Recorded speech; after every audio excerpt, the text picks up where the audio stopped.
Okay, so we'll pick up from where we left off, and that is on page 19, well, the end of page 19. And this is where we start to see that perhaps Sheila holds more socialist views. Now, Sheila is a member of the younger generation, and you often find in the world that the younger generation are the people who make the most changes.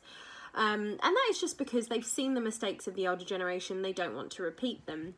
So that's really the point there. That's why Sheila's so willing to change and be different from her father. She sees his mistakes and now she's thinking that there needs to be a change. Now, another thing that we need to focus on is empathy. So Sheila is inevitably going to have more empathy for Eva Smith. Why is that? Think about it. They're both young women. So the whole point here is that because Sheila is a young woman, she's actually more likely to sort of feel for Eva Smith, because once Sheila realises, which she hasn't yet, but once she realises that actually the only reason that she has a good quality of life is because she's upper class, once she realises that actually she might also realise that it would have been very easy for her to be just like Eva Smith, because if she was born into a lower class, that's where she could have ended up. So that's the point there.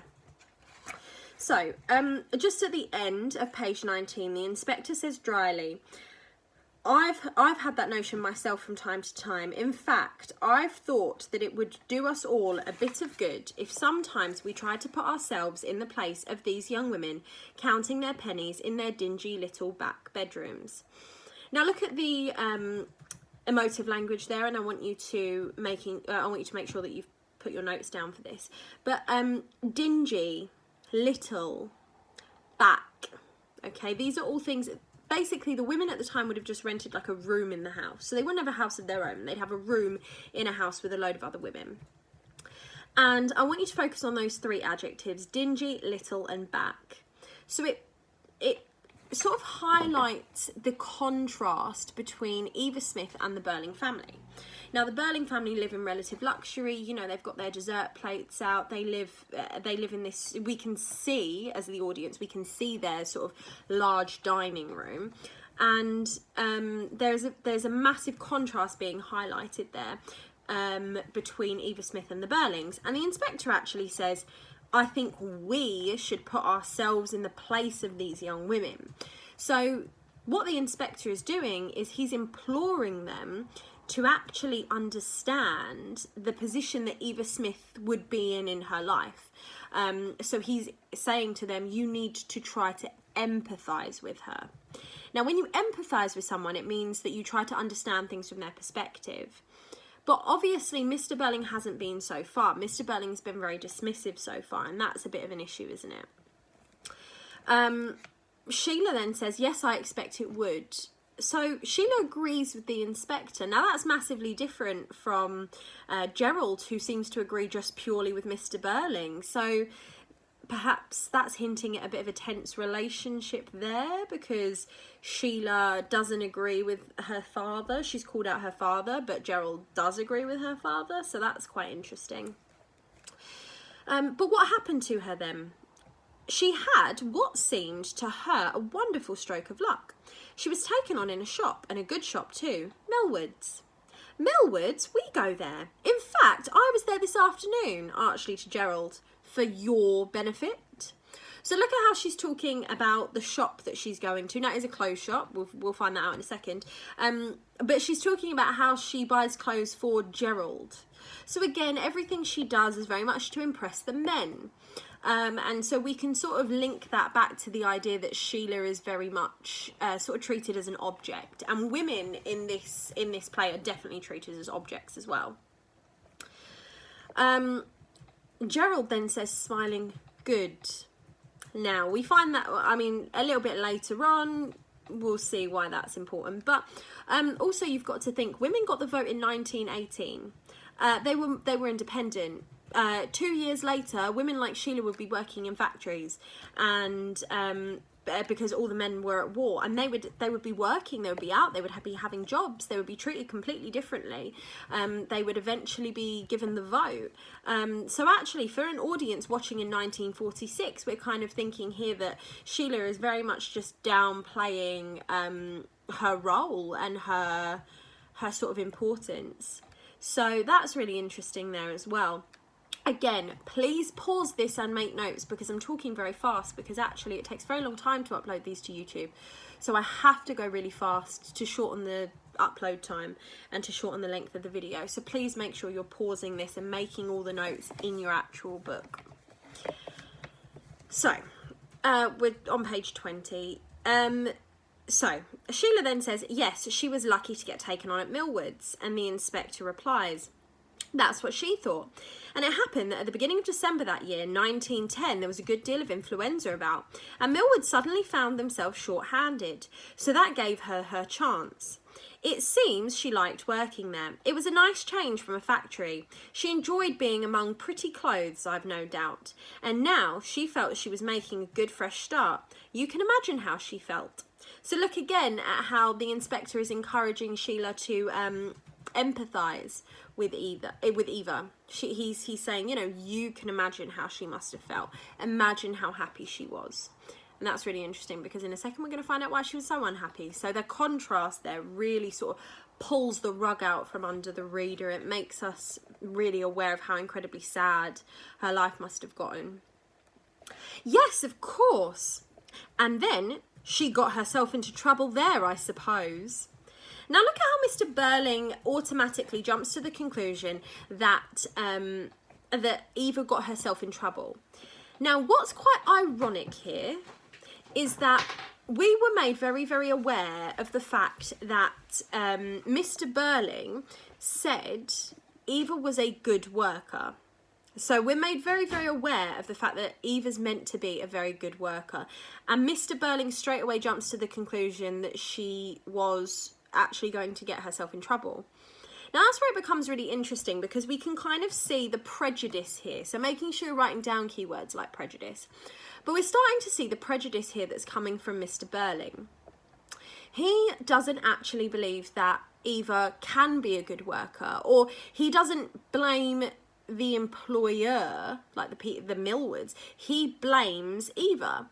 So again, it's that idea that they're so prejudiced against the lower class that they actually think they're poor because they're not working hard enough.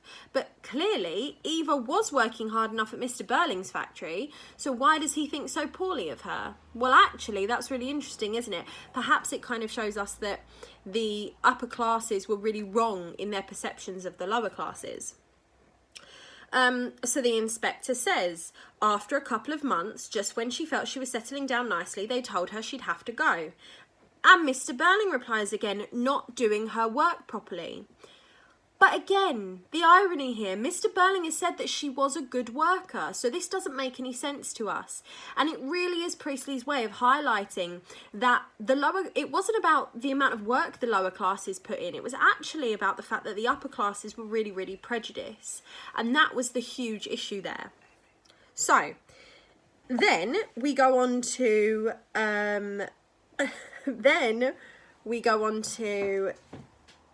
the inspector saying there was nothing wrong with the way she was doing her work. They admitted that. And Burling then says there must have been something wrong. So again, he's not blaming the employer, he's blaming the employee. So he doesn't seem to think that upper class factory owners are actually doing anything wrong in society. And that's really, really interesting there, that there's nothing wrong that they're doing in society in his opinion. It must be the lower classes. When actually, you know, it's 1946 and people have realised that that's the wrong way to view things as well. So, the inspector, all she knew was that a customer complained about her and so she had to go. Sheila, staring at him agitated. When was this? Look at the word agitated. So Sheila's sort of getting worried now, getting nervous, getting anxious. And so this is where the audience start to realise that actually Sheila perhaps had a role in what had happened to Eva as well. The inspector, impressively, At the end of January last year. What did this girl look like? The inspector. If you'll come over here, I'll show you. He moves nearer the light, perhaps standard lamp, and she crosses to him. He produces the photograph. She looks at it closely, recognises it with a little cry, gives a half-stifled sob, and then runs out. The inspector puts the photograph back into his pocket and stares speculatively after her. The other three stare in amazement for a moment. What's the matter with her? Says Burling. Eric. She recognised her from the photograph, didn't she? The inspector. Yes. Burling angrily. Why the devil do you want to go upsetting the child like that? So I told you about infantilisation and the way that they infantilise Sheila, and here we can really see it happening, can't we? We can see how the inspector treats her like any other adult, but her father sits there and calls her a child, which is really interesting because remember, when you infantilise someone, you treat them like a child even though they're clearly not. So Sheila's clearly not a child, you know, she's old enough to to fight her own battle. She made a complaint about Eva. So why on earth is the inspector sort of why on earth is the inspector doing this according to Burling? But obviously, why would Burling treat her like a child when she's clearly not? Inspector, I didn't do it. She's upsetting herself. Well, why? Why? I don't know yet. That's something I have to find out. Burling, still angrily. Well, if you don't mind, I'll find out first. Shall I go to her? Asks Gerald. Burling, moving. No, leave this to me. I must also have a word with my wife, tell her what's happening. Turns at the door, staring at Inspector angrily. We were having a nice little family celebration tonight, and a nasty mess you've made of it now, haven't you? The inspector, very steadily. So look at how there's a bit of a contrast between the inspector and Mr. Burling. So he's angry. Look at those adverbs, angrily. And then look at the adverb, steadily.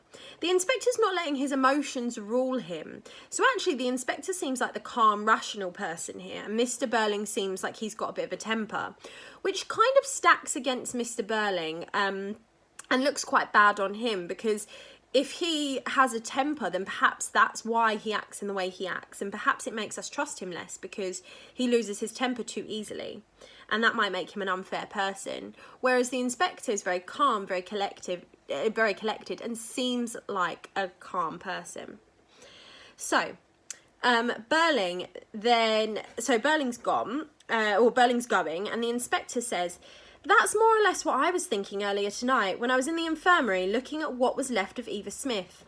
A nice little promising life there, I thought, and a nasty mess somebody's made of it. So the inspector's basically said to Mr. Burling, you're worried about your daughter, but you're not worried about someone else's daughter who's far worse off. So although Eva Smith didn't have any family, like her parents weren't around, her parents were gone, it doesn't really make that much of a difference. Like, she was someone's daughter, you know, she was someone's baby. She was raised by someone who loved her very, very much. And it's quite interesting there that actually Mr. Burling seems to care about his daughter, but he doesn't really care about Eva Smith, which is really, really interesting. And it kind of points out where, again, he's very prejudiced and he's not a good person. Burling looks as if he's about to make some retort, then thinks better of it and goes out, closing the door sharply behind him. Gerald and Eric exchange uneasy glances. The inspector ignores them. I'd like to have a look at that photograph now, Inspector. So look at how Gerald's trying to now be the person in charge of the situation, but the inspector doesn't let him. All in good time. I don't see why. Cutting in massively. So look at how the inspector cuts them off. He takes the power back. You heard what I said before, Mr. Croft. One line of inquiry at a time. Otherwise, we'll all be talking at once and won't know where we are. If you've anything to tell me, you'll have an opportunity of doing it soon. Gerald, rather uneasily. Well, I don't suppose I have. Eric, suddenly bursting out. Look here, I've had enough of this. Inspector, dryly. I dare say. Eric, uneasily. I'm sorry. But you see, we were having a little party and I've had a few drinks, including rather a lot of champagne, and I've got a headache. And as I'm only in the way here, I think I'd better turn in. So look at how, so Eric is bursting out because he's drunk. That's what's happening now. He's drunk. He's gone a bit mad. Inspector, and I think you'd better stay here. Why should I? It might be less trouble. If you turn in, you might have to turn out again soon. Gerald, getting a bit heavy-handed, aren't you, Inspector? So you're just laying it on a bit thick, really. You know, you're not being very nice with it. Inspector, possibly, but if you're easy with me, I'm easy with you. So basically what he's saying there is you're making it hard on yourselves. It's not me who's doing it. And that's really interesting here, isn't it? Because they're acting really, really stressed. They're acting really, really angry, but the inspector hasn't told them anything that they haven't done. They knew they did all these things. So it's not about the inspector making their lives worse. It's about the fact that they have to now face up to their responsibility. And actually, they're not ready to do that. So I want you to write that down as well. Make a really clear note of that the inspector's simply pointing out that he's done nothing. He's taken no action. It was their own actions that have caused this. But up until this point, they didn't have to take responsibility for their actions because most of the upper class didn't. They could do something and get away with it. Gerald then says, after all, you know, we're respectable citizens and not criminals. Now, I love that quote. I think that's a great quote to put in an exam because look how the inspector responds to it. Sometimes there isn't as much difference as you think. Often, if it was left to me, I wouldn't know where to draw the line. So the inspector's pointing out here the hypocrisy and the deceptive nature of the upper class. To be deceptive means, you know, you look one way, but actually secretly you're another way. And that's what the inspector's saying here, that you can try and look like you're a respectable citizen all you want, but in actual fact, sometimes those respectable citizens are the worst ones.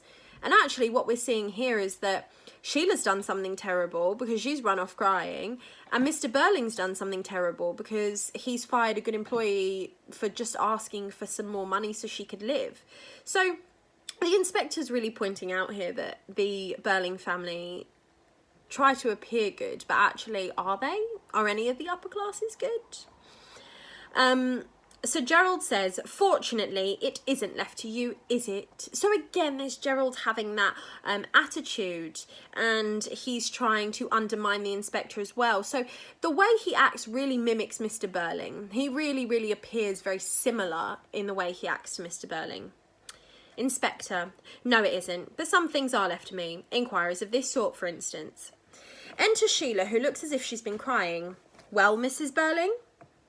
Coming in, closing door. You knew it was me all the time, didn't you? Inspector, I had an idea it might be, for something the girl herself wrote.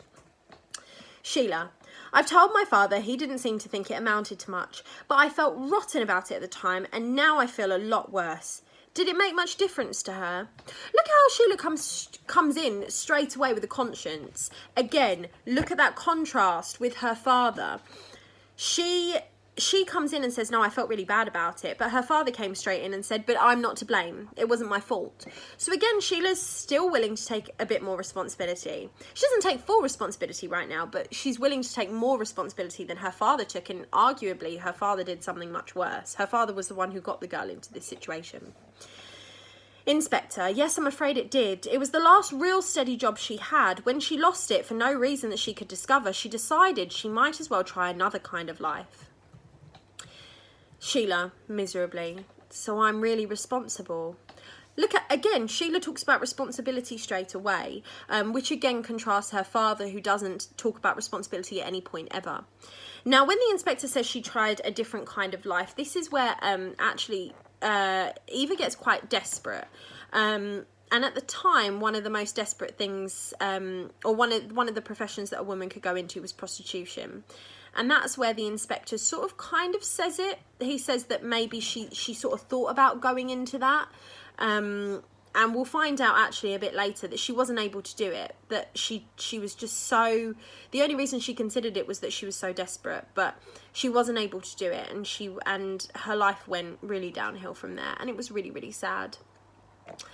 Eric, but what did Sheila do? Sheila, distressed. I went to the manager at Millwoods and I told him that if they didn't get rid of that girl, I'd never go near the place again and I'd persuade Mother to close our account with them. Inspector, and why did you do that? Because I was in a furious temper. And what had this girl done to make you lose your temper? When I was looking at myself in the mirror, I caught sight of her smiling at the assistant, and I was furious with her. I'd been in a bad temper anyhow. And was it the girl's fault? No, not really. It was my own fault. Suddenly to Gerald. All right, Gerald, you needn't look at me like that, at least. I'm trying to tell the truth. I expect you've done things you're ashamed of too. Surprised. Well, I never said I hadn't. I don't see why. Inspector, cutting in. Never mind about that. You can settle that between you afterwards. To Sheila, what happened? I'd gone in to try something on. It was an idea of my own. Mother had been against it, and so had the assistant, but I insisted. As soon as I tried it on, I knew they'd been right. It just didn't suit me at all. I looked silly in the thing. So she's trying on like a dress, and she knows she doesn't look very good in it. Well, this girl had brought the dress up from the workroom, and when the assistant, Miss Francis, had asked her something about it, this girl, to show us what she meant, had held the dress up as if she were wearing it. And it just suited her. She was the right type for it, just as I was the wrong type. She was a very pretty girl too, with big dark eyes, and that didn't make it any better. Well, when I tried the thing on and looked at myself and knew that it was all wrong, I caught sight of this girl smiling at Miss Francis as if to say, doesn't she look awful? And I was absolutely furious. I was very rude to both of them, and then I went to the manager and told him that this girl had been very impertinent and she almost breaks down, but just controls herself. How could I know what would happen afterwards? If she'd been some miserable, plain little creature, I don't suppose I'd have done it. But she was very pretty and looked as if she could take care of herself. I couldn't be sorry for her. So look at, again, Sheila repeats adjectives like pretty here. And again, it shows that Sheila's main problem is jealousy because she only values herself by the way men see her and by the way she is looked at by men. And there we have a very, very sad reality for a lot of women. So in a way, what Sheila's done, we can kind of blame her father and Gerald for, really. Her father's already said a female's clothes are a sign of her self-respect earlier in the play, if you want to go back and find that quote. And Gerald said good when she said that she wanted to go and look pretty for him. So actually, we can see how the men here really affect Sheila's thinking. And in some ways, we can say that actually it was wrong that they did that. Now, it's very childish for Sheila to then get Eva fired because she's jealous. But is Sheila ever treated like an adult? Because her father infantilizes her. So it's quite interesting here. Where do Sheila's problems come from? Do we blame Sheila or do we blame someone else? So we can kind of make both debates in our essays, really. And you can see here where Sheila talks quite a lot because she feels incredibly bad. And the inspector says, in fact, in a kind of way, you might be said to have been jealous of her. Yes, I suppose so. And so you used the power you had as the daughter of a good customer and also of a man well known in the town to punish the girl just because she made you feel like that. Now, he's pointing out here that the upper class could use their power to hurt other people quite easily. And that point is really, really important. They can easily use their power to hurt others. And that's quite frightening here, that Sheila could just snap, be angry, and ruin this girl's entire life. And it really points out the class divide between the upper class and the lower class. And it makes it seem even more tragic. Now, we found out what Sheila does, and she does react in some nice ways. However, what she does mainly is quite terrible to Eva. But then again, we do debate. Do we blame Eva do we blame Sheila, or do we blame Sheila's parents for the way that they raised Sheila to be that? So perhaps Sheila realises that she doesn't want to be like her parents anymore. She doesn't want to make those same mistakes. And we've already kind of seen hints that perhaps she's like that. Right, so I'll leave it there. I want you to think about that. I want you to make sure you've gone through and annotated everything, and make sure you pause this video at different points so you can annotate.